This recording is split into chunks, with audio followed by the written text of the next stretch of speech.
Ajattelin vaan, että olisit halunnut lähteä mun kanssa Kentauriin syömään. No mistä lähtien sä oot ruvennut lounaitas ulkona syömään? Ja sä lähdet.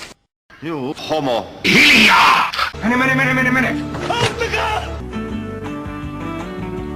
Mitä helvettiä? Mitä sä tarkoitat? Sinä, turpa kiinni nyt! Sovitaan, että mä en kuulu tota. Taidat olla varsinaisia vätyyksiä. Mitä jos mä haluan? Paska. Ismo, lopeta! Paska. Ai olen vai? Tosi ikävää. Eikö se ole reilu peli? Poika.